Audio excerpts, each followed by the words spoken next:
வணக்கம் உழவன் மகடு நேயர்களே, மறுமாற்று தாண்டகத்தின் அடுத்த பாடலை காண்போம். என்றும் நாம் யாவர்க்கும் இடைவோம் அல்லோம், இரு நிலத்தில் எமக்கு எதிரா ஆரும் இல்லை. சென்று நாம் சிறு தெய்வம் சேர்வோம் அல்லோம், சிவபெருமான் திருவடியே சேரப் பெற்றோம். ஒன்றினால் குறை உடையோம் அல்லோம் அன்றே, உறுப்பினியார் செரல் ஒழிந்திட்டு ஓடிப்போனார். பொன்றினார் தலைமாலை அணிந்த சென்னி புண்ணியனை நண்ணிய புண்ணியத்து உளோமே.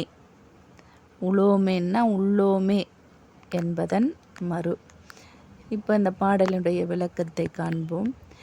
சிவபெருமானை தவிர வேறு தெய்வங்களாகிய திருமால், பிரம்மன் உட்பட அனைத்து தேவர்களும் பிறப்பு இறப்பு இந்த சங்கிலி தொடரில் இருந்து விடுபட்டவர்கள் அல்லர். எல்லோருக்குமே பிறப்பு என்பது உண்டு.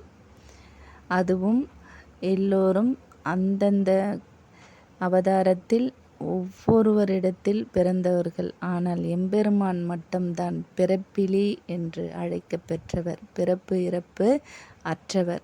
அவர் எப்பொழுது தோன்றியவர், யாரிடத்தில் தோன்றியவர் என்பதே கிடையாது. அதனால்தான் அவர் காரைக்கால் அம்மையாரையே அம்மையே என்று அழைத்தவர்.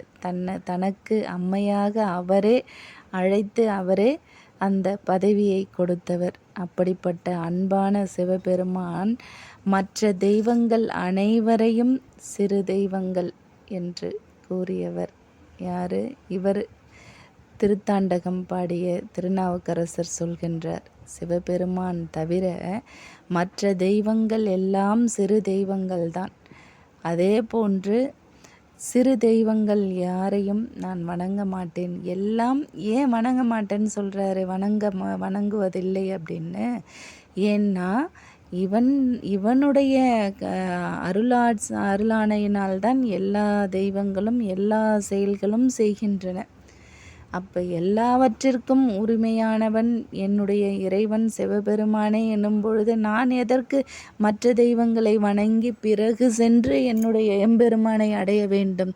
நேராக அவரிடத்திலேயே சரணடைந்து விடுகின்றேன் அப்படின்றத சொல்கிறாரு.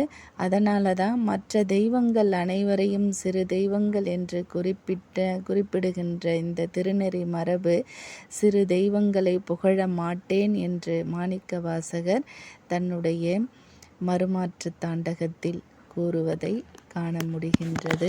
அதுதான் என்ன சொல்கின்றார் என்றார், புண்ணியனை நண்ணிய புண்ணியத்து உளோமே. புண்ணியம் செய்கின்ற இறைவன் சிவபெருமானை நான் என்னுடைய உள்ளத்தில் எப்பொழுதும் நீக்கமர நிறைத்து கொண்டிருப்பதனால எனக்கு இரு நிலத்தில் எனக்கு எதிராக யாரும் இருக்க முடியாது. ஏன்னா எல்லாம் அவன் பார்த்துப்பான். நான் யாருடைய சொத்து? சிவனோட சொத்து. பூலோகமாக இருக்கட்டும் வானுலகமாக இருக்கட்டும், எனக்கு யாருமே எதிராக வர முடியாது. சென்று நாம் சிறு தெய்வம் சேர்வோம் அல்லோம். இந்த மற்ற தெய்வங்கள் எல்லாம் சொல்கிறோம் இல்லையா, அவர் அதை செய்வார் இதை செய்வாருன்னு யாருடைய கட்டளையில் செய்கிறாரு? எம்பெருமானுடைய ஆணையின்படி தான் அவர் இடுகின்ற கட்டளையினால் செய்கிறாங்க. அதற்கு எதற்கு நான் போய் மற்ற தெய்வங்களை வணங்கணும்? அவங்க எல்லாம் சிறு தெய்வங்கள் தான் அப்படின்னு சொல்லி ஒரு ஆழ்வார் ஒருத்தர் குறிப்பிடுவார். அந்த மாதிரி இவரும் மற்ற தெய்வங்கள் எல்லாம் சிறு தெய்வங்கள் என்றே குறிப்பிடுகின்றார்.